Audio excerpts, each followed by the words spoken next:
Hello hi friends, welcome back to my channel. So today recipe వచ్చేసి gravy prawns curry అండి. ఈ కర్రీని అయితే ఎలా ప్రిపేర్ చేసుకోవాలో అయితే నేను వీడియోలో అయితే చూపించబోతున్నానండి. సో ఇప్పుడైతే వీడియోలోకి వెళ్ళిపోదాం, చూడండి. Hello hi friends, today recipe వచ్చేసి పచ్చి రొయ్యలు అండి. పచ్చి రొయ్యల కర్రీ అయితే చేసి చూపించబోతాను మరోసారి. సో దీనిలో అయితే నేను ఒక బ్యాన్ అయితే పెట్టేసుకున్నానండి. ఆయిల్ కూడా వేసాను, ఆయిల్ హీట్ ఎక్కిపోయింది. దీనిలో అయితే ఆనియన్స్ అయితే ఆనియన్స్ వేగడానికి అయితే నేను 1 టేబుల్ స్పూన్ అయితే సాల్ట్ యాడ్ చేసేస్తున్నానండి. 2 రెమ్మల కరివేపాకు కూడా యాడ్ చేశానండి. 1 టేబుల్ స్పూన్ వరకు అయితే అల్లం వెల్లుల్లిపాయ పేస్ట్ యాడ్ చేస్తున్నానండి. దీనిలో అయితే ఇప్పుడు టమాటాలు యాడ్ చేస్తున్నానండి. ఓకేనండి, వేగిపోయి ఇప్పుడు ఇందులో ప్రాన్స్ అయితే యాడ్ చేసేస్తున్నాను, చూడండి. ఇప్పుడు దీనిలో వచ్చేసి 2 స్పూన్ వరకు అయితే నేను కారం యాడ్ చేస్తున్నానండి.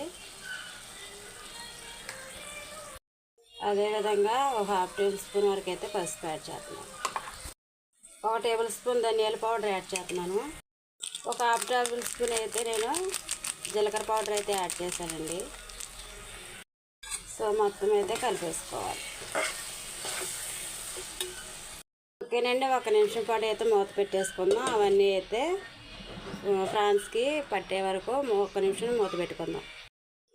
ఓకేనండి, ఇప్పుడైతే దీనిలో వచ్చేసి 2 టీ గ్లాసుల వరకు అయితే వాటర్ అయితే యాడ్ చేసేస్తున్నానండి. ఓకేనండి, ఇప్పుడైతే నేను మూత పెట్టేస్తున్నాను. ఓకే, ఇప్పుడు దీనిలో వచ్చేసి 1/2 టేబుల్ స్పూన్ గరం మసాలా, కొద్దిగా కస్తూరి మేతి అయితే యాడ్ చేస్తున్నానండి. అదేవిధంగా సన్నగా కట్ చేసిన కొత్తిమీరను కూడా యాడ్ చేస్తున్నాను. 1 నిమిషం అయితే మూత చేసుకుంటానండి. ఓకేనండి, ఆయిల్ అయితే సపరేట్ అయిపోతుంది. సో కర్రీ అయితే రెడీ అయిపోయిందండి. సో మనమైతే ఇప్పుడు గ్యాస్ అయితే ఆపేసుకోవచ్చు.